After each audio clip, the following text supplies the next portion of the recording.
Wonderful. Well, welcome everyone. It's fantastic to see such interest in this topic. I'm Jenny Wegbright, the Chief Operating Officer of the Shockwave Foundation. We're a foundation based in San Francisco, and we're focused on climate resilient water and food security. As I know we're all aware, climate change is happening, and the latest headlines consistently remind us of these stark realities. So to address this, we as a foundation are focused on finding, investing, and scaling climate resilient water access. However, when we initially started this work, there was a clear gap in knowledge about best practices, opportunities, and strategies in climate resilient wash. So to gain a clearer understanding of the nature and approaches of implementing NGOs and also the existing barriers, we partnered with the Osprey Foundation. Together, we engaged with the Aguaconsult team to conduct a global study of the approaches that NGOs are using to implement climate resilient wash. And we had a focus on implementers working on rural water supply in Africa. We also invited our partners, the Hilton Foundation, the One Foundation, One Drop, to participate as thought partners and really help us inform this work. The ultimate aim of this work is really to accelerate the uptake of climate resilience programming within rural water supply initiatives. So starting in the fall of 2023, this work was divided into two stages. The initial stage evaluated the current landscape and best practices in this domain, and also identified barriers and opportunities. The Aguaconsult team also identified existing tools, of which there are many, used to strengthen climate resilient operations. And then after conducting this preliminary research, they developed a theory of change that outlines the process to encourage organizations to enhance commitment to climate resilience. So the initial work laid the foundation for a next phase of work. The first phase has really shown us that without structured and strategic guidance for implementers, their efforts could be at risk of falling short. It also demonstrated that there is a huge need to translate what they've learned into actionable strategies for practitioners and guidance for funders as well. So the next phase of work will be aimed at developing an actionable guidance document, both for implementers and for funders. And we hope that your input today will help guide this work. Now, I'd like to introduce our wonderful, amazing consultants at Aguaconsult, Elise Jabaji and Mariana Portal-Carus, who will share the findings of this global work in much more detail. They will also be joined by several speakers who will share examples and experiences on this topic. With that, I turn it over to Elise and Mariana. Thank you. Great.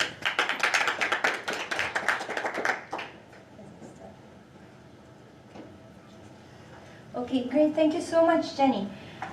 So just to say that the focus of today's session is on the how to integrate climate resilience within your work. And let me start with a question. Who finds that daunting? Who finds, thank you. Okay. The rest, we either have strong experts or some hesitation here. I don't know. Either way, what we're going to cover today will help you look at climate resilience, hopefully, in a different perspective, not finding it very challenging or very daunting. So for today's session, we're going to have a presentation on the cost of inaction. We're going to start with that, because what happens if we don't integrate climate resilience? We're going to look at that. Hopefully, that will be an incentive for all of us to integrate climate resilience in our work. After that, we're going to talk about the barriers. So what is really stopping us from integrating climate resilience within our work? After that, we're going to talk about some good practices that we saw happening in the sector with several organizations. And we're going to have a very interesting case study that was done in Malawi. After that, we're going to be presenting an overview of the theory of change. Finally, we're going to end with a very short panel discussion to show how different actors could act together to reach climate resilience. Also from there, Guy can hear us. Yes, thank you. Okay, thank you so much. So Guy will be presenting the cost of inaction. Over to you, Guy. Thank you very much. Good morning, everyone. Sorry I can't be with you in person. Well, now there's a lot of attention on climate, and most funders require that WASH services are made to be climate resilient. But as you all know, it is a complex issue. We need to know what additional risks are faced by different populations over time, and that on top of a baseline risk that is often not known. We need to know what technologies and behaviors protect populations against different threats and what they cost.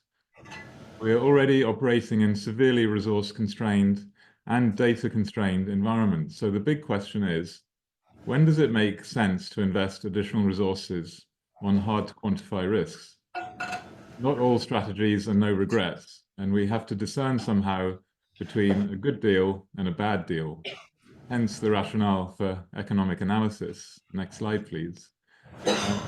So essentially, it requires a good understanding and analysis of what are the consequences of alternative decisions that are made now. What do different options cost to make WASH services resilient now and into the future? Who can or will pay for them?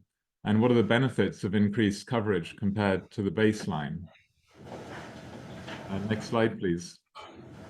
So economic analysis helps achieve value for money, which can be examined from several angles to frame the analysis. And for those of you who want to read more on it, I recommend the FCDO's guide on their approach to value for money.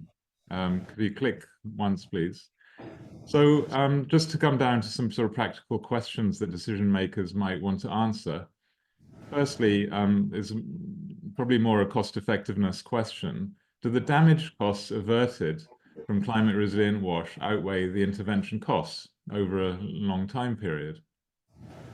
A more economy question is, how can intervention costs be reduced when implementing climate resilient WASH at scale?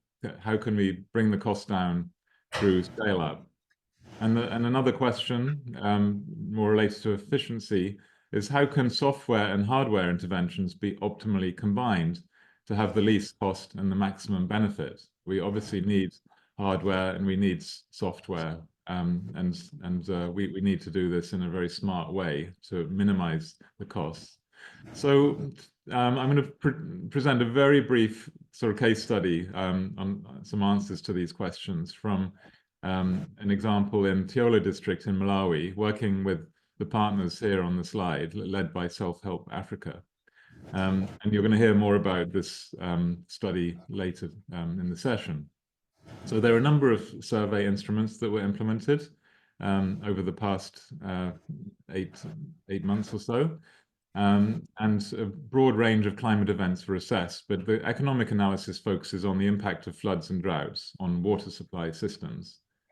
Click once, please. So a full economic analysis, a cost-benefit analysis was not attempted because we were missing a number of the benefits. But we wanted to look at the net benefits, so subtracting the intervention costs from the damage costs averted, or likely to be averted from implementing climate resilient WASH. Next slide, please.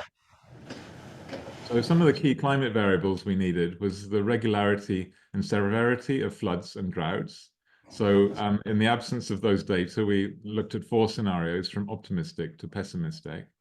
And we also needed to know the number of boreholes at risk based on historical risks taken from the survey, which more represents the current status, and future risks based on climate modeling, using the best available models and data for Malawi. Variables included the costs of upgrading new boreholes, and the benefits included the emergency response costs averted, rehabilitation costs averted, and the water access time costs averted. Because when there's flooding or drought, households may need to walk further to their nearest functioning water point.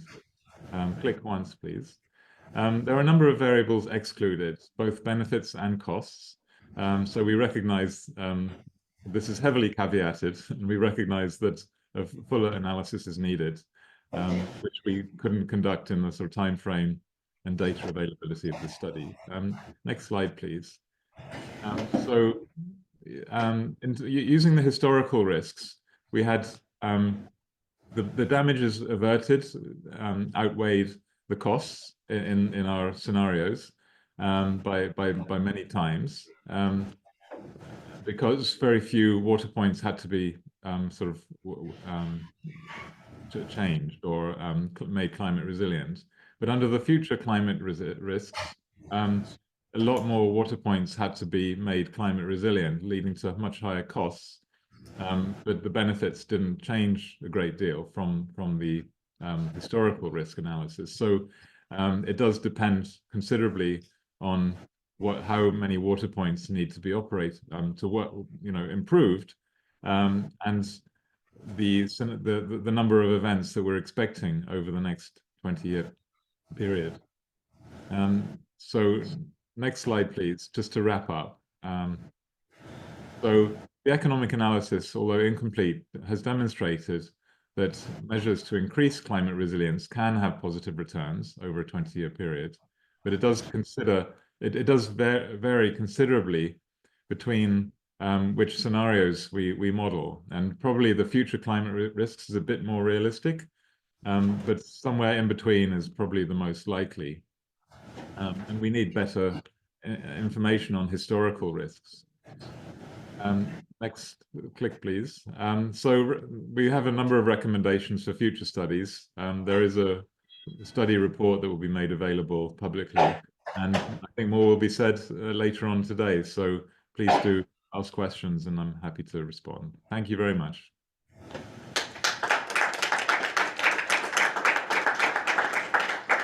Thank you so much, Guy. Now, as you saw, our agenda is a bit packed, so I'm going to open the floor for 2 questions for Guy, if there are any questions. Yes, please. Yes, my name is Maarten from Ammerveld, Africa, and my question is about the 2 scenarios, droughts and floods. Is it, for my understanding, because it's indeed a huge difference, as Guy explained, there are many regions, of course, where droughts and floods are happening simultaneously. So how do I link those 2 analyses towards a context where you have prolonged droughts and also risk on flooding at the same time? Do I mix it, or so how yeah, figure it out. Okay, great, thank you. Guy, could you hear the question? Yes, I did. Yes, obviously, these risks are separate, and the costs and the benefits were modeled separately. So the risk analysis might show some wells that are vulnerable to flood, and some are vulnerable to drought, and some are both. So if it's separate, then you have to work separately on these water points. If it's the same water point, then you may have some cost savings, but you need to ensure that you've got the right water point with the right protection for both risks. So yeah, I don't know if fully answered your question, but that's the situation. Thank you. I hope that answers your question. Yeah. Please. Thank you very much for the nice presentation. I'm Tazeen from Practical Action Bangladesh. I just want to know briefly about the difference between loss and damage and the economic analysis of climate resilience. So it would be good to know, because we have been talking about loss and damage for over last 10 or 15 years, so it would be really helpful to know. Thank you. Guy, are you able to hear the question? Yes. So you ask about the difference between loss and damage, because they're the same thing in this analysis. So the damage is what would happen under no intervention, no climate resilience, and then the losses averted, or the damages averted, are those that you avert because you've made the infrastructure and practices more climate resilient. Although you may not be able to avert 100% of the damages. Yeah, so does that answer your question? Yeah. We said 2 questions. What? Please. Last question. Thank you very much. Hi, my name is Ruhil. I'm a researcher at the Institute for Development Studies. I'm cheating. I'm asking 2 questions. You can choose to answer whichever based on. One, I was going to ask you what variables were involved in making the water points resilient. Was it just infrastructure? Was it various routes of access, reduction of time for women to collect water? What makes that facility resilient? What is the assumption there? Second question is, did you model the compounding impacts of inaction? So if you have a facility that gets damaged one year and it's not been, it was partially fixed or not very well fixed, and then it gets damaged again the next year, and that's how these things also happen. And they compound over years and months. Would that lead to a different result? Thank you. I'm actually happy I asked you to answer your question. Very interesting. Thank you for your questions. So the interventions are rather simple. They were mainly hardware. For the flooding, it was a raised apron, either upgraded, or the aprons were added to new wells that were drilled. And for drought, it was a deeper well with solar-powered pumping. And so there were no software interventions modeled on top of those. The sort of basic how to operate and maintain it would have been included in that. But we didn't include the costs of raised paths in the case of flooding, because we didn't have data, and there's a massive sort of variation between one well and another well as to how long that is and how much it would cost. So there were some costs omitted. The compounding effect, our model was too simple to take that into account. We assumed that after the damage, it would be repaired straight away. So we didn't look at that aspect, but lots of potential for future work. Great, thank you so much, Guy, and thank you for these great questions. We're going to move on to the barriers that Mariana is going to be presenting. Thank you, Elise, and thanks everyone for these wonderful questions. Will Tillet here was involved in this study, so if you have any other questions in the networking session later, you can also reach out to him. Sadly, Guy can't be here physically, but we have representation to follow up with probably a lot more questions. So we're going to do a quick summary about the barriers and the challenges that we found during this study that we undertook by speaking with a lot of organizations. We were able to identify and map through a gap analysis what are the biggest challenges that are stopping wash services to be climate resilient. So the gap analysis was done at 3 different levels. So the first level is the sector-wide level, and we did an analysis of the challenges and then the root causes. This goes well beyond the role of implementers and funders. We know there's plenty of other actors that are very important in the sector, like academia, governments, development partners, etc. That's why it's a dotted line, and we're not going to look into that for this session. What we are going to look into are the organization and programmatic level, because we categorized it separately because we found that there's many different insights and the experiences are very different from the organizations at the headquarter level versus the programmatic and the country levels. And as you can see in the diagram, these 3 levels have a sort of a cascading effect where they all affect each other. So the sector affects what happens at the organization level, and the organization level what happens at the programmatic level. And of course, also what happens in the organizations and the programming affects the sector, because they are a part of this, a piece of this puzzle. No? So this is a very brief summary of the challenges we identified.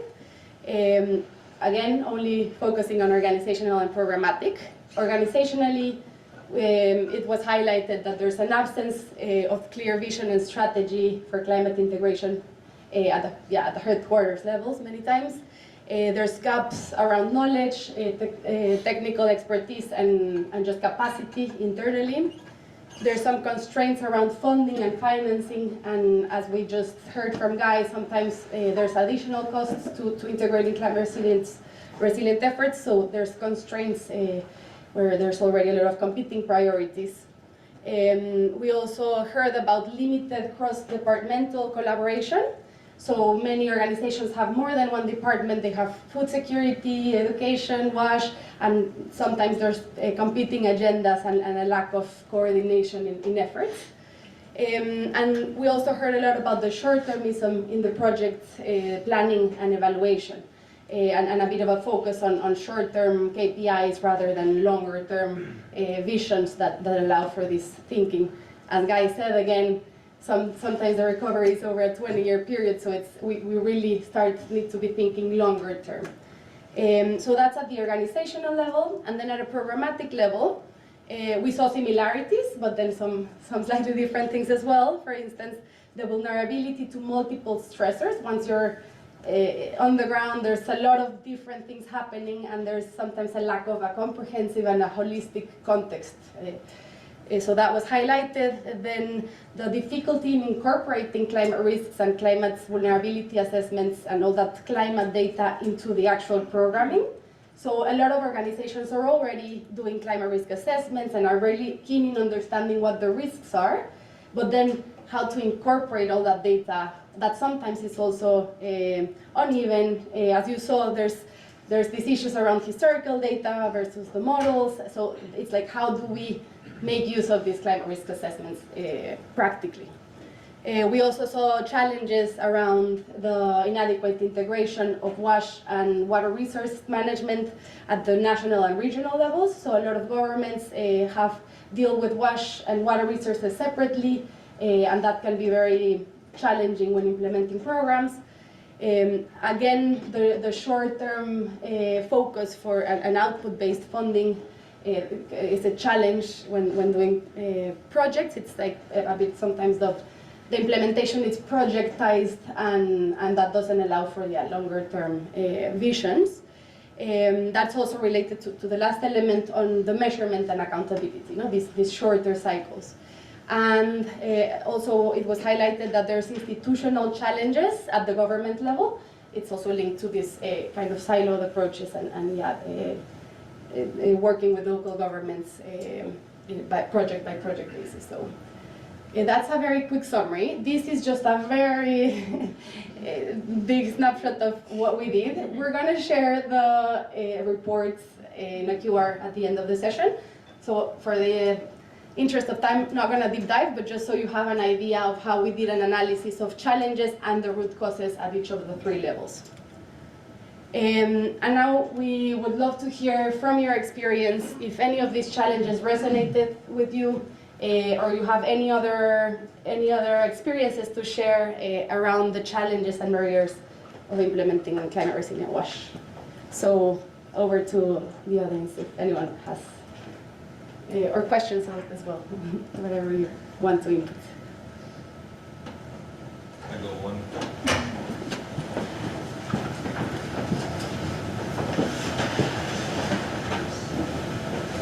So when we speak of challenges, I think what we see here is 2 separate fields with really different disciplines, and bringing them together, WASH experts or water sector, and learning them about climate change and vice versa can be difficult depending on where you are and on what granularity those 2 disciplines are interacting with each other. So I think that is a challenge. How to resolve that? I think it just takes time, perhaps, and setting an environment that supports interaction and the interface of the 2.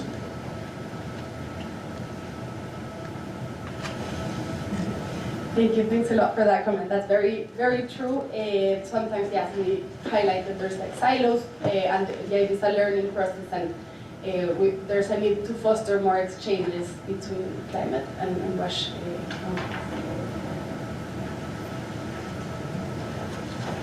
Henk Holzler from the Smart Center Group. I think another barrier is the lack of exchange of knowledge, of solutions. For instance, we know solutions in Tanzania where with a system of $20 you can recharge 100 cubic meters of water per year. So if you do that near the well doesn't dry up anymore.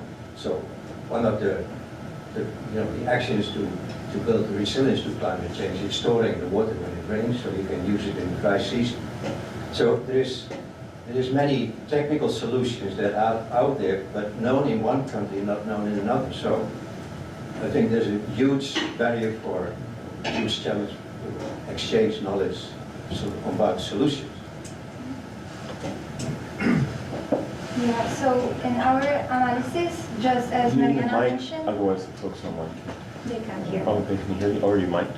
No, but this is Oh, that one? I can use my example. It's just to say that, as Mariana mentioned, we also looked at the challenges at the sector level.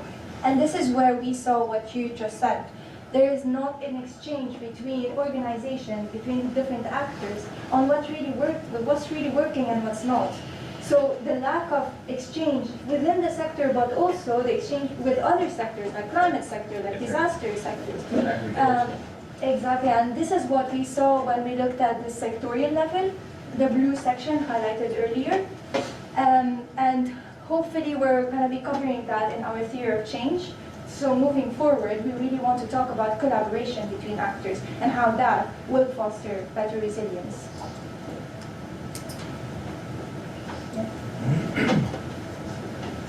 Hi, very interesting stuff. I'm Rick Johnson from WHO.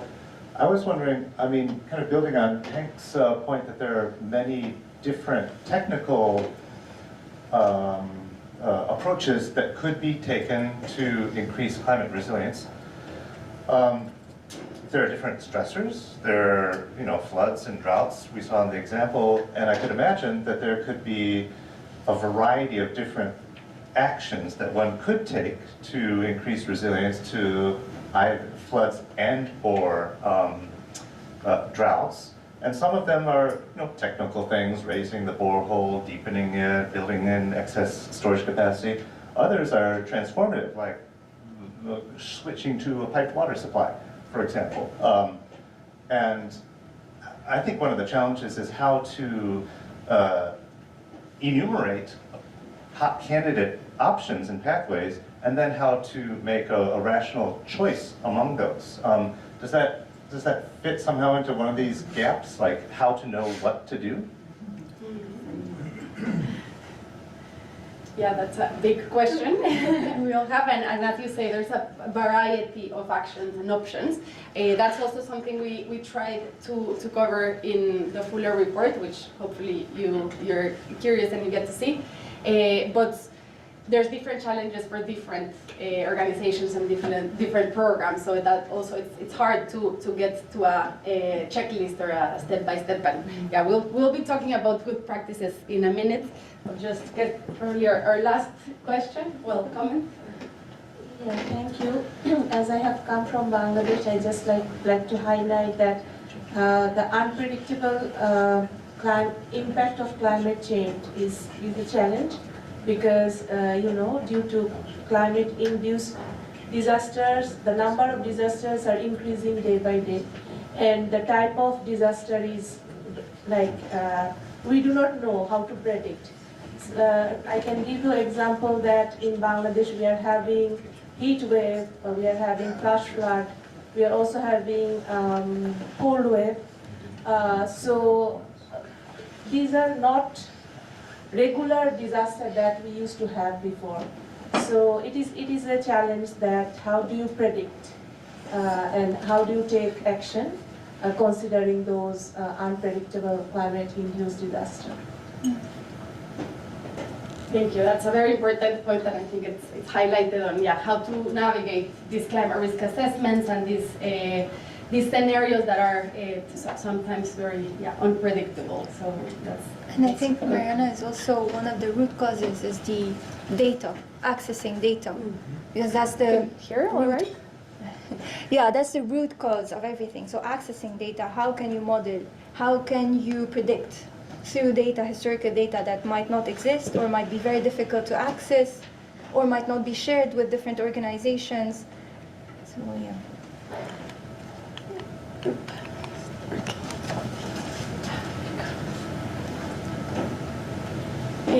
Okay, so now on the flip side, we're gonna talk about some of the good practices that were shared with us. As we were speaking just now, this is not a linear process. This is not a step-by-step. There's no checklist where you are just climate resilient. We're looking at this as a journey, and different organizations are in different moments in their journey. We've kind of categorized in basic awareness, early stages, and comprehensive approaches. But it's very, from all those challenges that were mapped out that have a variety of root causes, different organizations are facing different things. So it's very important to acknowledge that the efforts and actions done are all just this part of the journey and are going to be different depending who's at stake. No? So that just to set the conversation around the good practices. And this is another very quick summary. The report, again, at length has a detail under each of these categories. What we found happening at the organizational level was a lot of efforts around strategies and practices, hiring staff, vision, mission, a lot around organizational strategies. We saw some efforts around collaborations and knowledge sharing, so what was highlighted that's missing, there are things happening there, and they're very valuable efforts that organizations are doing. There's also good efforts around innovative finance channels and being creative and finding new ways of funding and financing these additional challenges that are just increasing with time and with the exacerbation of climate impacts. And at the programmatic level, we saw a lot of efforts around climate risks and vulnerabilities, what was just mentioned, around trying to understand and trying to predict a little bit better. While we know the future is very uncertain, there's many tools to try and understand what the hazards are and what the risks look for the different locations. So that's happening, and there's a lot of tools and a lot of great work there. There's a lot of good work around the integration of WASH and WRM. There's a lot of things happening around nature resolutions. I mean, I'm not going to list in the interest of time, but there's a lot happening as well. There's a lot of activities around strengthening direct implementation in different ways. There's work around system strengthening related to climate resilience and working with governments and enabling environments to strengthen climate resilience. And there's also a lot of very valuable work around upstream advocacy and really elevating WASH in the climate conversations and advocating for water, climate, and WASH to be more tightly interconnected. So that was a brief snapshot of the good practices, and what better than hearing from an organization that is experiencing this journey. So I'm going to present Caroline Kawala and Will Tillett from South Hope Africa that are working on this in Malawi, and they're going to share their experience. So, welcome. Thank you. Thank you, everyone. My name is Carol Kawara. I'm the Deputy WASH Program Manager for South Hope Africa, Malawi, and I'm joined with a colleague, Will Tillett, who is our Global WASH Advisor. I'm excited to share with you our journey towards resilient in WASH services, specifically for a case study that we did in Cholo. And many thanks to our partners which we worked with during the study. We had University of Bristol, we had Dr. Haigato, but also we had our donors, Co-op England and the One Foundation. As a background, Malawi is we currently facing recurring cyclones, floods, and drought. And Cholo is among the districts that normally gets hit by the floods. And each time we get a flood, our donors was coming to our rescue to help us respond and help the communities recover. So in 2023, early 2023, we had the West Cyclone Freddy, And when we had that cyclone, that was when we decided to say maybe it's time we understand this topic of climate resilience regarding WASH. That's when we decided to do a study. And the aim was to understand the current, but also the projected vulnerabilities. We also wanted to understand the impacts, but also the hazards that are associated with the recurring events that are occurring. Also, we wanted to identify and agree on actions on how we can make our services more resilient. But also, we're looking at an opportunity where we create a comparing case that can be used for investment and planning. And in terms of methodology, we did hazard and exposure vulnerability assessments, but also we had interviews where we kind of interacted with the communities to understand their experiences, but also how they impacted. But we also had interviews and focus groups with the district councils just to understand their say also on their experience. Further, we did spatial flood analysis and modeling, cost modeling that Guy Haddon was sharing. For the spatial analysis, what we were trying to achieve was to have identify and kind of know the district better, to say which areas are flood prone and which areas are drought prone, so that when we undertaking the activities, they should be customized to the situations on ground. Now, coming to the findings, detailed findings are in the report that we will share. It will be out, but just to share briefly, we noted that in terms of current impacts, each time a flood occurs or maybe a drought, the damage is caused to the toilets, and this forces the communities to go back to OFDF. And the times also when we have, like during the crime of Freddy, most water points were submerged and people could not access water, safe water. As a result, they had to go back to unsafe water sources. And we also noted that mostly they had to hit people are the people with low income, the low income households, and also the clinics and the schools were heavily affected during those. And it was interesting and quite shocking from the modeling that the suggestions that this will increase in terms of intensity, but also in terms of frequency due to the poor land management and also deforestation. So as an organization, from this journey that we had, we kind of learned a lot, and that made us question in terms of how we're doing in terms of system strengthening, because that's the approach we do. And we we considered evolving our approaches, both at the various district levels that we're working, the governance structures that we're working. We intend to evolve our approaches at district, but also service providers we're engaging, but as well as the community levels. Specifically in terms of the lessons that we considering is to do with localizing the specific solutions, so that when we undertake a detailed needs assessment, we should try our best to move away from one-size-fits-all solutions, but provide solutions that fit. I think Guy mentioned to say there's some areas where we'll consider raising our applons, and there's some areas where we'll consider doing a hand pump, rather a solar powered system just to reach the communities. But also we encouraging to integrate disaster risk reduction in our work to ensure that each time a disaster occurs, the communities should be able to recover, they should be able to adapt, but also there should be systems that we can be able to predict what will happen and to what extent. And then we want to just to agree with the previous presentation to say, one of the barriers is because we're working in silos. So we consider to do a sectoral integrated approach where we can bring more sectors in one place just to ensure that our work is resilient. Thank you. And now I hand over to you, to Will. Thank you.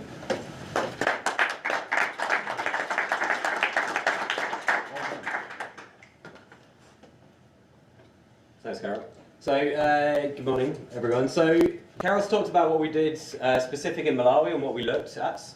So, as SHA, we have WASH programming across 12 countries, and it's kind of how do we look at moving from an organisation which early on was really on the kind of, on the, what is it, this side of the screen, around having some words in our global WASH strategy around climate resilience, but really not that much capacity and insights into concretely how are we going to do this, or opportunities for funding, etc. How do we move along this journey, and how did this initial study help to support that? And I think the kind of the challenges that were presented earlier were all relevant to us, right?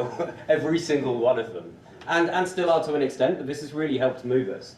So the study itself cost about 70,000 US. It brought us together with specialists from Bristol University. We got to collaborate with Guy Hudson. We created new partnerships.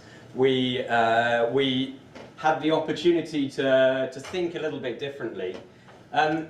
So we have this long-term partnership with the One Foundation. They've been supporting us since 2013, and it was not just an impetus to look at how can we make the investments in the district we've been collaborating more resilient, but also they specifically wanted to strengthen us as a grantee to be able to do more climate resilience. And that was a specific objective of this study.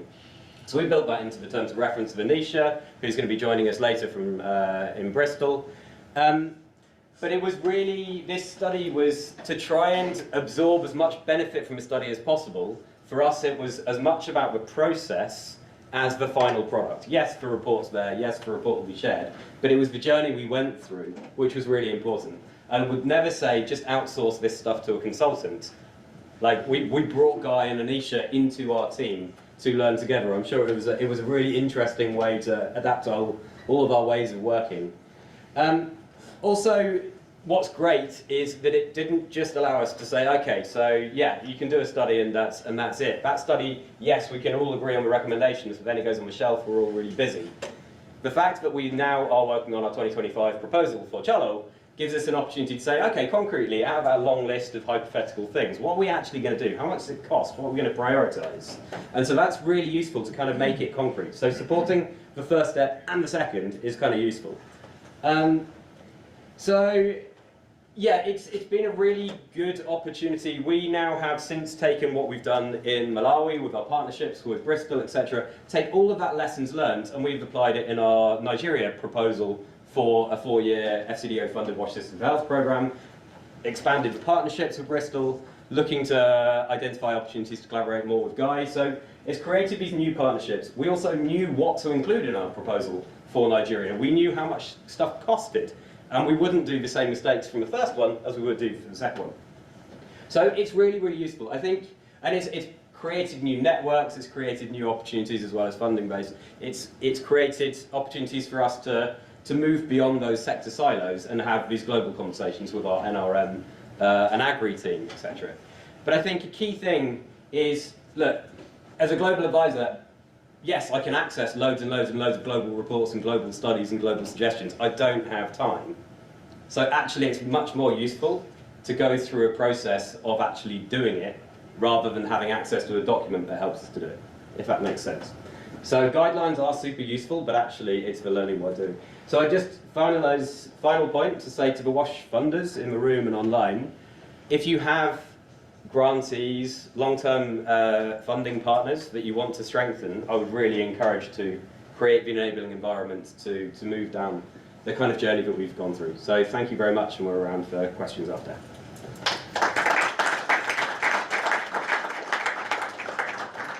Do you want to take some of the questions now? Happy, if there's time, yeah, sure. Yeah, there's time.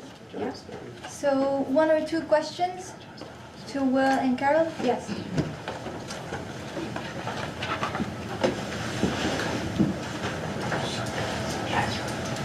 Thank you for that presentation. I think in this presentation we touched cyclone disasters.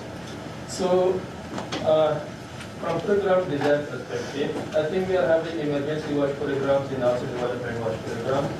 So, can we consider climate resilient watch program as emergency watch program or as development watch program, or we need to consider climate resilient watch programming as cross-cutting among them or like mixes?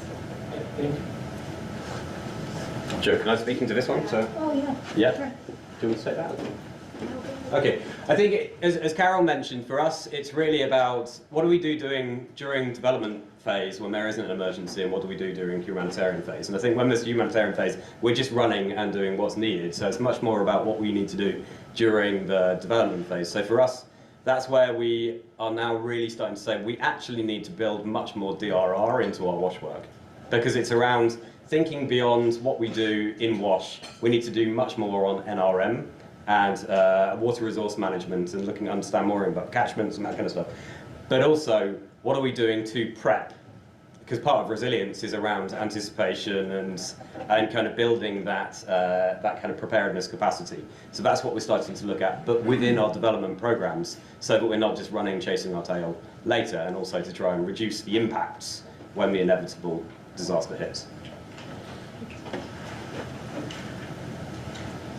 Thanks very much for that. So my question relates both to some of the last things that were presented about the report as well as the work you've been doing. I was wondering if you've looked at all at some of the work that's been done around storylines and narrative approaches to building climate resilience and thinking about the no regrets options, or if you find that the funding, because the funding's so directed at climate resilience, that it's really pushing out those no regrets options from our planning and scenario kind of planning that we, would be a really useful tool in this. And then a little bit of a challenge as well. I mean, you talk about system strengthening approaches. For the stronger system, should we really be doing flood and drought mapping for every single project base? And what kind of engagement do you have with government departments who should have these maps already, I would hope, and trying to help them understand what users need from these maps? So happy to take the second one. Maybe you guys do the first one. Thank you, Katrina. Yeah, we can start with the first one. It's really relevant point that you make, because we did, in our conversations with organizations, a lot came up around the kind of relabeling of things and how, like, some of the challenges are about the knowledge is there sometimes in a different form, but it's hard to speak the jargon of the climate sector and the climate conversations. So that's, in a way, is a good news, because there's a lot of good things that are already happening that can be linked, and it's a matter of, how it was mentioned before, connecting these two kind of sectors or worlds and make it a bit like more, they're synonyms in some instances. But yeah, that was definitely a challenge that was highlighted. No, sometimes things are being done, but in a different wording and named differently. I don't know if that fully answers, or if you want to add anything in it. Or it's it. Well. Yeah, I think I'm happy to take on the second point around system strengthening. So we have kind of our normal understanding around what a strong system looks like and what we need to do, and we've been working on that in Cholo, for example, for many years. But we actually, as a specific task, we asked Anisha, who you're going to see online from Bristol, to just be like, look at our systems framework, look at our indicator checklist. Are we really thinking about climate resilience here? So that analysis was done, and we've redone this kind of systems diagnostics to understand. And then, so as Carol was saying earlier, around our thinking around what do we need to do at the three different levels, is at the district level, particularly, it's around how we're going to bring the new water resources agency. How do we kind of replicate that down to the local level, the district level, demonstrate that? How are we going to start getting groundwater maps more available? How are we going to start thinking around slightly sort of supporting them to do a little bit more enforcement around that, etc. So there's a lot of thinking we've done, and we're looking forward to, I know Donald's in the room, who's done a lot of work in that area, but it's WASH sector folk may or may not be water resources folk, and I think that's where our learning journey is kind of moving towards, is what do we need to do on a much more water resource thinking journey. So yeah. And I think that, again, is likely to create new partnerships with local and international actors. I just want to go back to your first question. Was your question, are we not looking at the no regrets options? Because we're looking at, I just want to make sure, it sounded like you were saying this work is not looking enough at the no regrets options. Is that what your question was? I'm not sure that question was answered, in the sense that have we, I mean, how much of this looked at the difference between the no regrets options and the things that cost money? Not precisely that, so it wasn't brought up as a particular example of a challenge. It was more broadly what was highlighted is this sometimes what could come as a bit of a competing priority, but a lot of times it's something similar but not named like that. For example, a preparedness response, and like that is sometimes similar work to what helps build resilience, but it's not labeled as climate. So it wasn't brought up like as an example, but generally it was highlighted as a challenge. No? Does that answer? Is that clear? It's a start. Okay, all right. It's just that maybe Guy, if he's still online, could answer that question. Because he did work on these scenarios, right? Guy, are you still with us? Yes, no, maybe. Guy, can you hear us? I think Guy has left the room. Okay. Okay. Seth has a question. Just for those of us that don't know what no regrets options are. I don't know what no regrets means. I learned a new term today. So with scenario plan, you can look at options going to improve your resilience generally to the range of scenarios which are quite likely, so that you're not, it's not a bad investment under any of the scenarios in which you're facing, rather than thinking very specifically about, is this a flood one area or a drought area? You're looking at, well, this will improve our resilience to a range of future climates. Thank you. Should we just do one last? Yes. Yeah, okay, this will be our last question. We still have a panel discussion. Not so much a question, but a suggestion. I know in Malawi there's a very interesting activity called deep bed farming, which means that they make very deep trenches. It's done by Tieni, maybe you know the organization. And the logic is that all the rain that falls goes into the ground, even on steep slopes and with heavy rain. So it's one of the actions to build resilience. They increase the rainfall crops, but also they recharge the groundwater levels. Another suggestion is, yesterday there was the presentation of the men who harness the wind. They will start an innovation hub in Kasumbu, and they have money, so it may be interesting to partner with them. Thank you.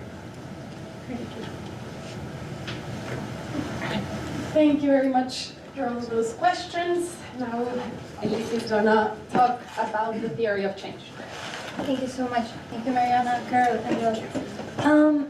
I think your second question, going back to your second question, will be answered when I go through the theory of change very quickly.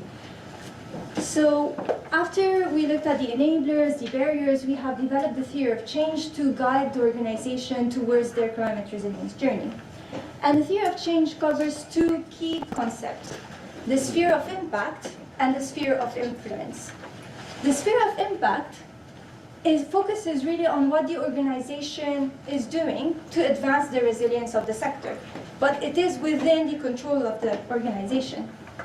Now, the sphere of influence covers everything that is happening across the WASH system to be able to achieve resilience, or the resilience we're looking for. And we have a gray area between the two concepts that shows that there are two-way relationships. So the more aligned the organization approaches is with the wider efforts at the government level within other organizations or other sector, the better the chances we have to achieve resilient services. So to achieve long-term sustainable WASH services with minimal to no disruption of climate challenges. Why is this important? Because, especially for WASH organization, because understanding the difference between the two will help organizations develop their strategies, build their activities, without thinking that they need to tackle all the challenges alone. They will be contributing to the system change, but without thinking that, okay, we have to tackle all of the problems alone. We have to collaborate with the wider sector to be able to achieve resilience. Now, under each of these spheres, we have outlined outcomes, intermediate outcomes, and key enablers. As I said earlier, the sphere of impact is within the control of the organization. And this is why the goal of the organization would be to deliver successful climate resilience WASH programs. By doing that, the organization should be embedding climate resilience within its organizational culture, and it should be embedding climate resilience within the program implementation cycle. Now, those two goes back to what we have explained earlier under the barriers and the enablers. Under each of these, we have highlighted key enablers. So starting with the organizational culture, some of the enablers we're seeing is strategic vision. So the organization should have a strategic vision for climate resilience in general, not only focusing on one or the other.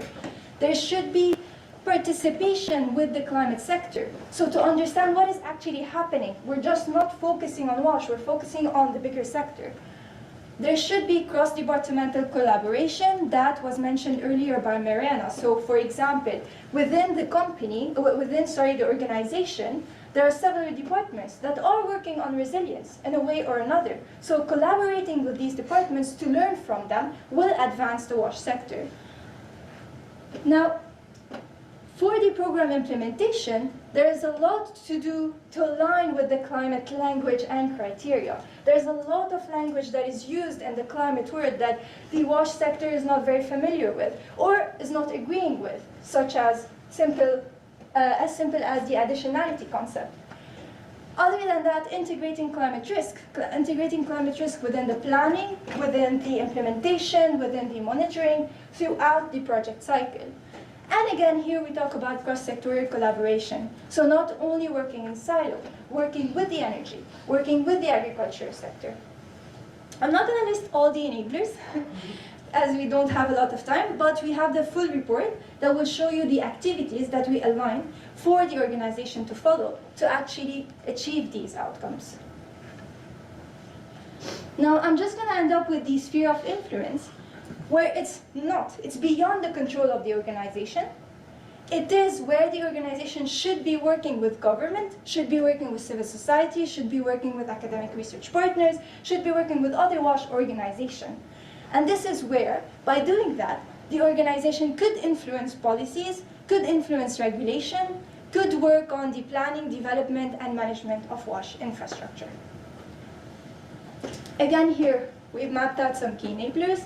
Not going to go in details discussing all of this. And just to say that the theory of change really brings all these aspects together to say that if we align within our organization, our approaches, and within the wider system, other approaches and what's happening around us with other efforts, we can reach resilience of services.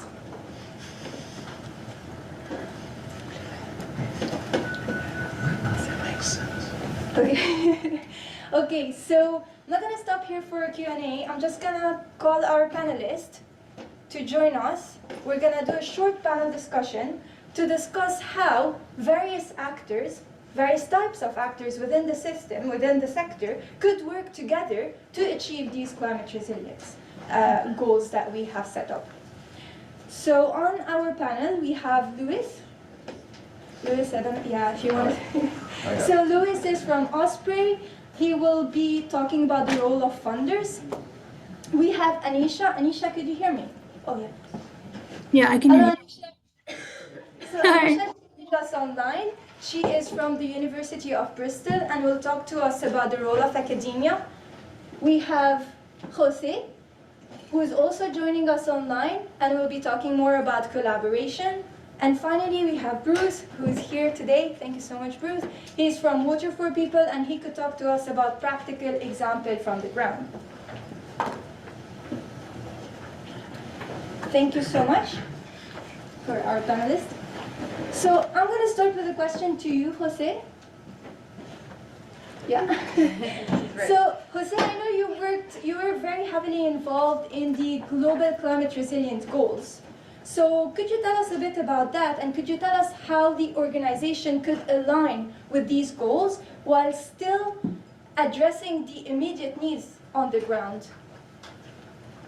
Hi, colleagues. Thanks for inviting me to this session, and congratulations from Sanitation and Water for difficult question now, I realize, because we are now the panelists towards the end of the session, and so much has been covered. Indeed, I have prepared my speaking points, and I realized that many of the things I wanted to say have covered. So it may sound a little bit from my side as concluding remarks, which was not the intention, but let's see how it goes. One thing that I wanted to say as well, we've been discussing about the gaps and the challenges, and one idea that I wanted to launch here with the audience and the participants and my fellow panelists as well, is the fact that we're discussing climate resilient water supply, climate resilient sanitation, that, as we know, we've been successfully incorporating this terminology and these concepts into global frameworks. It was launched at COP28 last year, the new global resilience framework. And then we have this language incorporated there, but there, I think in order to take this to the ground, right, which is after we have these things in the global frameworks now, and this session is very practical into taking that into action on the ground. I think we need a little bit more clarity at the ground as to what is it climate resilient water supply, what is it climate resilient sanitation. At Sanitation and Water for All, you may know, is a big partnership with 450 partners. We have a climate task team that we are actually trying now to build consensus among partners and other friends and colleagues as to what is the definition of climate resilient water supply and climate resilient sanitation and hygiene services. So we've been discussing today that, we need to learn from one place to the other. We need to be able to share options, but we know that a climate resilient borehole here is not the same as a climate resilient borehole there. So it's not a copy paste. It's not about copy pasting. It's about understanding things. We have been also talking about the gaps on unpredictability, right? That has been brought to our attention in the discussion today. I also want to, as a civil engineer that I am by training, I also would like to, to ease a little bit this uncomfort area, right? I mean, as civil engineers, we are trained to bounce risk as well. Let's compare with something which is not climate related. I mean, when we are designing large infrastructure, such as a dam, we need to bounce things that are unpredictable as well, such as earthquakes. We may not have all the information, but we need to bounce certainly, how, in which category we are, what is the risk that we face. And, this is not new. And an earthquake may come in during the lifetime of a large dam or a water infrastructure, or may not. So let's demystify a little bit this thing that we are afraid of planning for droughts or floods, and then it's so difficult because they may come or they may not. I think we should be able to do that. That on the predictability. I think also in terms of the options that we may need to look for, I think let's also try to demystify a little bit things. We are not looking for the super latrine, right, that will withstand the 3 meters flood in Pakistan. That's impossible. We won't get there. I mean, climate resilient water supply, sanitation, and hygiene is also looking at Plan B. What is it going to? How is the community going to continue having access to a service or an infrastructure that may go? So, what will be the Plan B? How are we going to, as soon as possible, restore those services? It won't be rebuilding that latrine that got damaged, but what is the Plan B? So, redundancy in having a Plan B in our services, I think it's fundamental. And now I come back to my points. Just quickly, I wanted to make a couple of points that, again, may sound a little bit that we have already covered them. I think it's important to embed climate resilience into water strategies and targets, and emphasizing then that implementing partners should set WAS objectives that explicitly align with global frameworks. We have the Sustainable Development Framework, but now we also have the Global Goal on Adaptation, the GGA new framework, and we should be looking at aligning to that, because this approach is going to ensure that implementing partners on the ground will contribute not only to the immediate WAS service delivery needs, but also looking more longer-term resilience and to be able to withstand climate impacts. A second message from my side was around adopting data-driven and locally adapted approaches, with the caveat, of course, that we have discussed on the lack of data sometimes. But for me, you have already discussed it there, but in the planning phases of initiatives and projects from implementing partners, NGOs, etc., I mean, I don't think there is a way out of trying to understand what is and to gather what is the localized climate data and what are the impact projections to inform whatever it's going to be done on the ground effectively. I don't think there is a way out, and then we should see, in some cases, let's also, again, trying to demystify a little bit things. It's like for the construction of a water supply or a sanitation intervention, which lifetime is going to be 5, 10, 15 years in some cases. We don't need projections to the end of the century, looking 100 years after. So let's also, Guy was starting the conversation as well with a little bit of, what are the trades-off and what is, what does it make sense? It's like we don't need to climate-proof for 100 years, something that is going to last 10, right? So let's also have that in mind. Another one that we have been already discussing extensively, I think, is the fostering of partnerships and multi-sector collaboration. In the conversation today, we have discussed about building bridges, stronger bridges with water resource management, and it's also been discussed how we need to build bridges with the health interventions, with food security interventions, and we need to learn how to work more closely. And the vocabulary was also discussed today, the terminology of our climate colleagues. We need them, they need us, and we need them, because otherwise we need each other, right? Like we need to be able as well, from an implementing point of view, to understand what are the climate processes taking place at the local, regional, and national level. We need to be able to understand how to inform national adaptation plans, nationally determined contributions. We need to understand much more, and that's our job to do, to understand a little bit more those processes. Otherwise, what happens is that we look at those processes and we never find ourselves identified in them. No wonder, because we don't contribute to them. So I think that's another one. And the last point that I wanted to make, it's the important role that implementing partners, NGOs, at the local level, we can play on a bottom-up approach for advocating for equitable financing in climate resilient water supply, sanitation, and hygiene.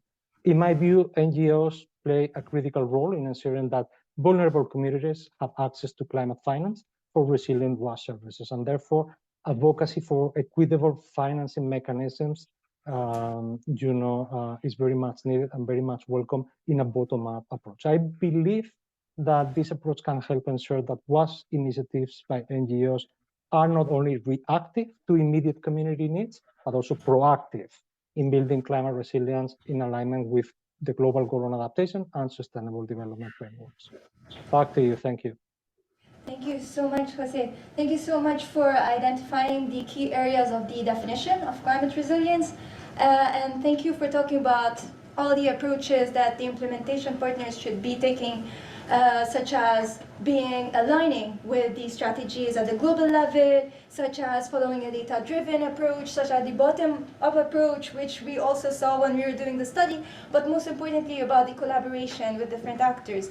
That's why I wanted to hand it over to you, Bruce, so you can tell us from the ground, from your experience as Water for People, as an actual implementing partner, what are the areas that you have covered in your projects or in your programs, and how did you work and collaborated with different actors to achieve these climate resilience goals? Yeah, thank you, Elise. First, I would like to thank the organizers for inviting us and to give us a platform to share our experience, and I would like also to thank all the presenters that presented before me. Yes, to start with what Water for People is doing, and I think I might even give a bit of an answer for the no regret that the lady asked. In Water for People, we have an approach of when we go to a district, we go through everyone forever. So that means we cannot leave that district before everyone, every community, every household, every school has access to safe water, sanitation, and hygiene. But there's also a forever aspect. So we cannot also leave that district before we ensure that that service will be sustainable even when water for people is no longer there. So one of the aspects of the forever is the sustainability of the water resources. And we all know that one of the dangers for the resources, the water resources, is the climate impact. So we've been struggling, we've been making a lot of investment, doing infrastructure development, but the service was not moving, and it was not allowing us to declare our everyone or our forever target. So because we were doing infrastructure development, but the next rain season, everything is washed away or is flooded. So we decided to change our approach. So instead of doing the simplistic approach where most of the NGOs or partners of government nowadays, even though they are aware of the climate impact, the steps of doing the intervention is mainly through doing the development of infrastructure, building more infrastructure, upgrading the infrastructure, rehabilitation, but also building the capacity of the service provider, the private operators, the district, those people that are responsible to deliver the service. And then in the last steps, they come to look at what is the fresh ecosystem of the fresh water. How do we protect the resources? And that's the no regret, because by the time you come to protect the resources, by the time you come to do the impact, the measurement, the measures implementations, it is too late, because the sources, the water supply system, the pumping, or the boreholes have been washed away. And that's what caused us to think, what will be our no regret mechanism? So now, instead of starting with infrastructure development, we have flipped and started with, let's study first the water resource and the fresh water and the ecosystem, to protect it first, so that we don't have a regret 2 or 3 years down the road when everything is washed away, when we have already made the investment. So now we have changed the order of approach. We are now starting with a healthy freshwater ecosystem management and protection, and now we do the infrastructure development, and of course to build the capacity of the service delivery. So by building that capacity, we build the capacity of the government, of the service provider. But nowadays, we have also realized we cannot do it that alone. Climate impact is very expensive, and we need to also tap to those funding available. And sometimes government, they even try to apply for those funding, but they are not successful, because maybe they are not able to explain the rationale of the climate impact and the interventions. So we are at the same time building the capacity of the government and the commercial institutions and private operators, so that they can be able to even apply for those funding available. So with that, we have even developed a course for those who are interested. I have some QR codes that I can distribute. With IRC, we have developed an online course, which we are encouraging government and partners in the country to follow a WASH climate resilient course, where people can even get an understanding of the minimum basic of what we mean of these climate resilient languages. We have also supporting the government to have some of the strategic document. We have supported, for example, the government of Rwanda and the national utility to have a climate resilient strategy through a risk assessment. And we have realized that 95% of the sources and 95% of the water treatment plant, the national utility, are prone or are going to be affected by the next flood or by the next landslide, because our country is hilly, so every time there is a big rain, it's not only flooding, but also landslide. And our pipe systems, our sources, most of the time, they are washed away, and we can't, it is too late. So we are doing that, and we are opening the eyes to the government that if you don't invest, if you don't look for funds to protect this source, you will have a no regret decision. And of course, maybe it can even be translated to the cost of doing nothing that Guy presented. So we're building that capacity, but it's through a system strengthening approach, because we believe we cannot do it alone, we cannot do it as water people alone, rather through a systematic approach. I think that's what I have to share. Thank you so much. Thank you so much, Bruce, first for answering the question and for also highlighting how water shouldn't be any more wash versus water resource. It should be a holistic water cycle where we start by looking at the water resources, and then down the line we look at the water supply. And thank you so much for highlighting your support to government to access climate funding, right? We're talking about climate funding when you were supporting the government in their climate rationale and in explaining why they need those funding to enhance the resilience of their infrastructure. Am I correct? Yeah, so we have spoke a lot about the role of the implementing organization, then maybe we can talk a bit about the role of the funders, but the WASH funders, not the climate funders. How would you see the role of the WASH funders in all of this, and how could you support as WASH funders the organization to achieve those goals, even if we're talking about climate a lot here? Thanks, and it's possible Jenny may want to jump in here also. So I have 3 points here.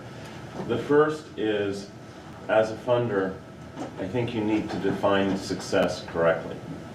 And for us, for Osprey, and hopefully for most other funders, success is not defined as a borehole or a toilet. It's defined as sustainable service delivery. That's what gets you to the systems change that we're looking for. If you're defining success as sustainable service delivery, that has to include this aspect, because it is, as has been evidently explained by Bruce and others, this is part of the reality of what's going on. This became evident to us within the last 5 or 10 years, because when we would go visit with organizations we fund, such as Water for People, we would be talking about the water resources, because there were many places where what had been something you could take for granted, which was there was plenty of water, was no longer the situation. Really important for the funders, if they're saying we want to fund something, to say, what do we want to fund? We want to fund sustainable service delivery, and that has to include climate change. The second I take from the Self-Help Africa example.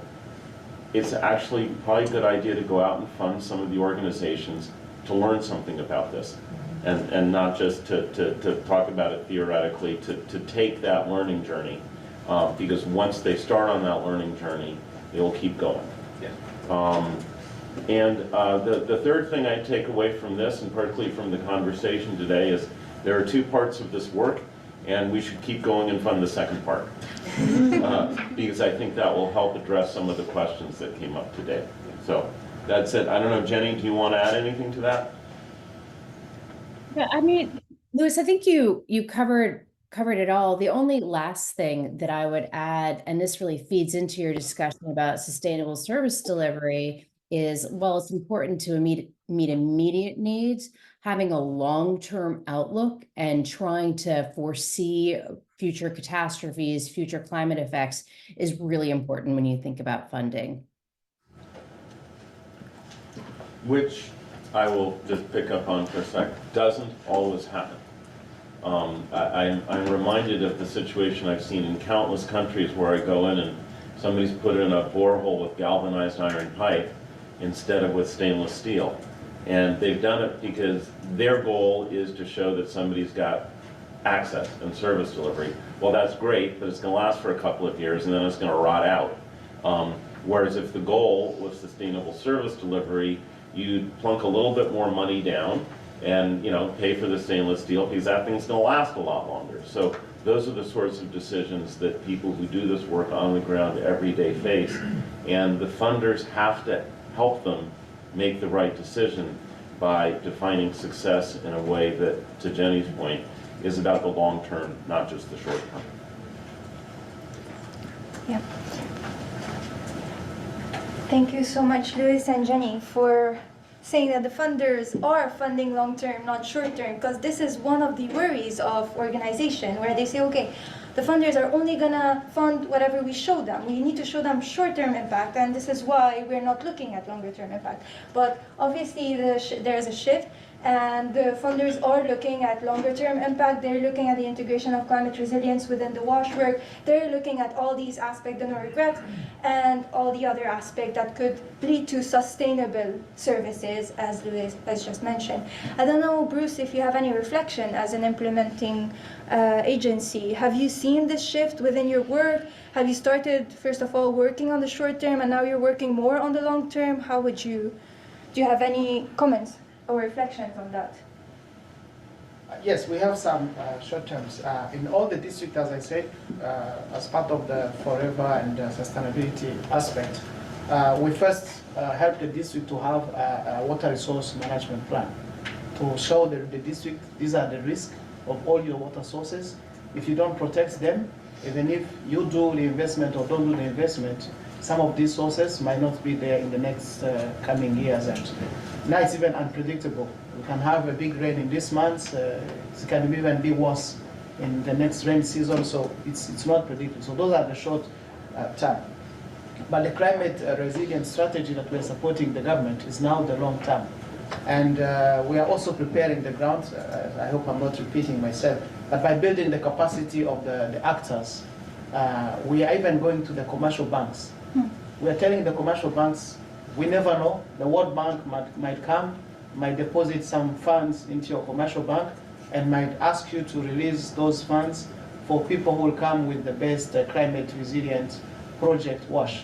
But are you able to evaluate those projects? Because you are normally evaluating a commercial business project, and you are not ready to evaluate a climate resilient project. If the World Bank comes with that money, what will you do? Are you rejecting that money because you don't have the capacity? So we are laying that foundation to prepare the people that there is this risk that is there is the impact that is there, but how are we prepared? How are the districts ready to implement those water resource management plans? And all those sources, because we have the measures, terraces, planting trees, you can name them. Are you ready to implement them? They say yes, but we don't have the money. Okay, if we have money from donors or from the government, are you ready to implement the climate resilient? Because climate resilient, it's not the normal project implementation. You need to tap into the climate, and you need to show that your actions are really addressing the climate impact. So we are helping those by combining district approach, but also national level, so that the districts are kind of the short-term interventions. We can maybe implement the low-hanging fruit, but at the same time, we are telling the government that be prepared. This risk is beyond the districts. If you are not prepared, you will suffer, and the district will suffer, and the service will suffer. And of course, and thanks to the GCF, I saw recently they have released guidelines on how WASH can be included in funds applications, because by experience, WASH has not been successful in GCF applications. So I saw they recently released guidelines that will help people that if you want to apply to GCF, don't say that WASH is not GCF compatible. These are the guidelines. If you follow these guidelines, you are going to be able to succeed. So we are telling the government, don't have an excuse that GCF is not friendly with WASH interventions, but because we are not explaining to them the rationale of our interventions. So these are the guidelines. Let's discuss the guidelines. Let's build that capacity. Let's work together to develop 1 or 2 proposals. Let's submit, and then let's see how it goes. So those are the steps that we are taking, the initiatives that we are taking in Rwanda. Just to make one other quick point. If you go back to the theory of change slide about what an organization can do within its own area of influence, of activity, but then you look at that broader area of influence, this is a perfect example of doing that. Exactly. Because this organization doesn't just say our job is to do what our job is also to work with the government in that broader sphere of influence, and even beyond that to things like the Green Climate Fund to try to help them figure out how to do this. So it is, I think sometimes there's a very old-fashioned view of what an NGO does, which is sort of, dig a borehole or work in one district. But the modern, up-to-date version of what NGOs do is really to think very broadly about what their role is. And as Bruce says, if the goal is to get a district, get everybody in the district covered forever, then you have to think that way. There really is no choice. Thank you. Thank you. Now, Jose, I don't know if I'm mistaken, but you've been involved in the guidelines, the WASH guidelines with the GCF, right? Can you tell us a bit about that, since Bruce brought it up? Yeah, very much. So happy to do that quickly. Yes, sanitation and water for all. We worked together with colleagues in the Green Climate Fund when they were developing the what it's called the water security guidelines. We definitely, it's not only the sanitation and water for all secretariat. We brought in country government counterparts from Liberia, from Malawi, and from other countries, to speak directly with the Green Climate Fund as to what are the needs, building, as my colleague has alluded, this climate rationale for WAS. We were successful, and I think the GCF water security guidelines include two pathways, which the second one alludes directly to climate resilient water supply and sanitation.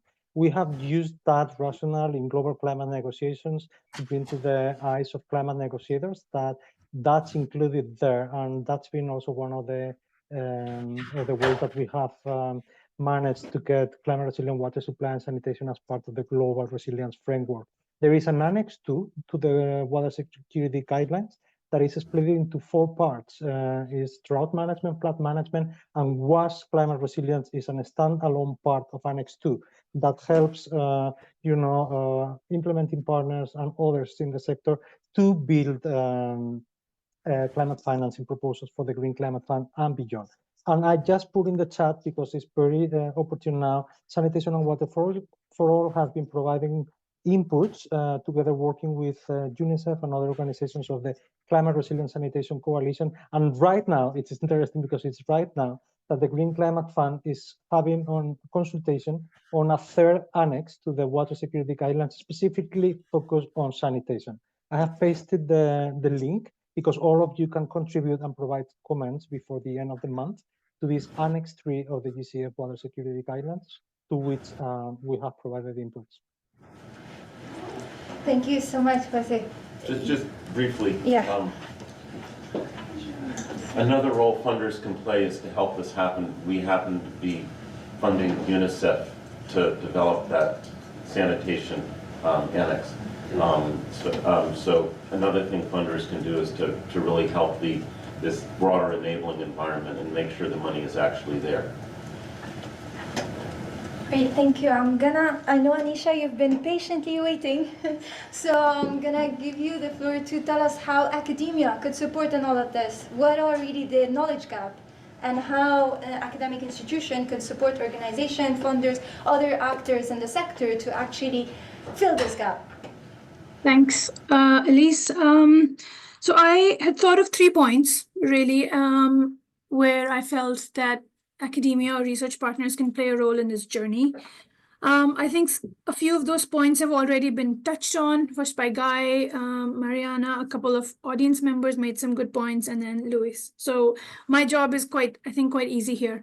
But I'll start by saying, the first point that I wanted to make, the role of a research partner is someone to facilitate the breakdown of this big, often vague term of climate resilience into smaller components that are more actionable. In my opinion, there's a lot of work that has already been done in this space, conceptual frameworks, indicator tools, not just by academia, by practitioners, by service providers. So, and this body of work is evolving, it's becoming more sophisticated when we talk about resilience of both water supplies and sanitation. Where we are perhaps not quite so advanced is building an evidence base on what works. I think it was Rick who said how to know what to do.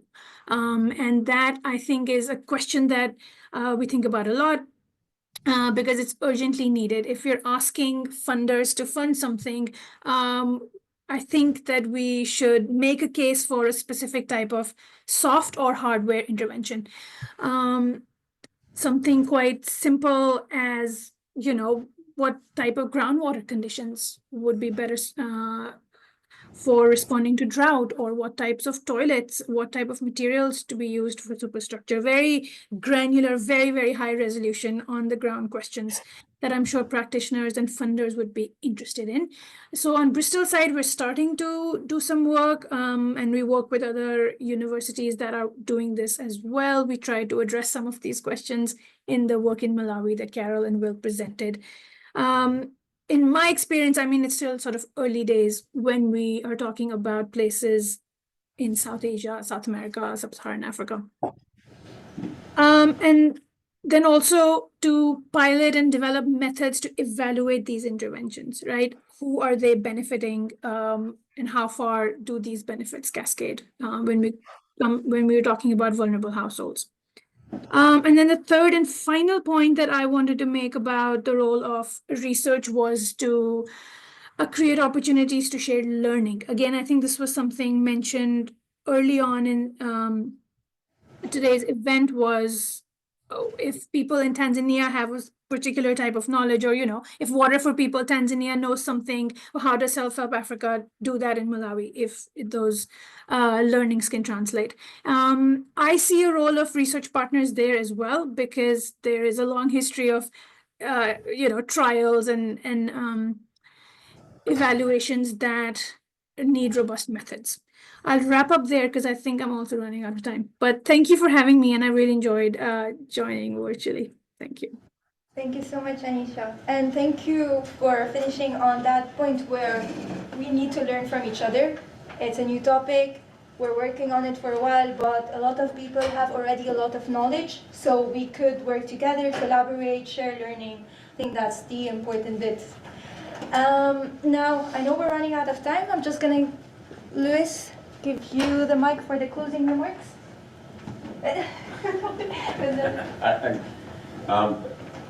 Other than thanking everybody for coming, thanking everybody who joined online, thanking all of the speakers, and particularly our friends at Aguaconsult. I certainly don't have anything substantive to add to what's gone on here. I think we've had a great discussion, and I particularly appreciated the audience's interventions, because this is something that actually matters to the way people are doing this work on a daily basis, and it matters to the lives of billions of people who are being affected by this. So if we can, in some way, find a way to help organizations and governments and others do a better job at this, that's a good thing. Thank you. Great. Thank you so much. And as you can see on the screen, this is a QR code which you can scan, and it'll take you to a page on our website. If you scroll down, you can see the outputs of this global study that you've been discussing. And if you can't access it, just let us know. We're here all day. And also if you have any questions. Thank you so much for joining.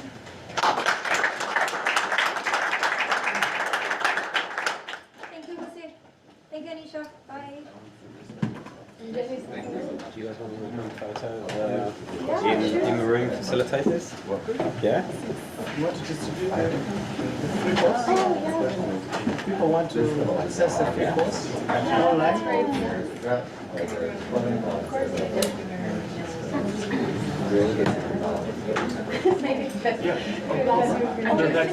In all sorts of, I mean, this is about water resource conservation as well. And you guys need that? I hope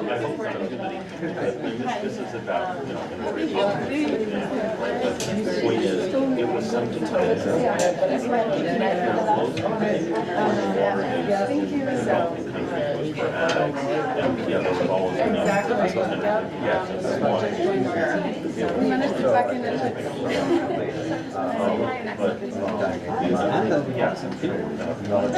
Like this was, I actually, looking at the other tracing sessions, I really right now we had a full session, like that's some really good arguments. So the fact that we scheduled like 80% capacity, these guys are doing it.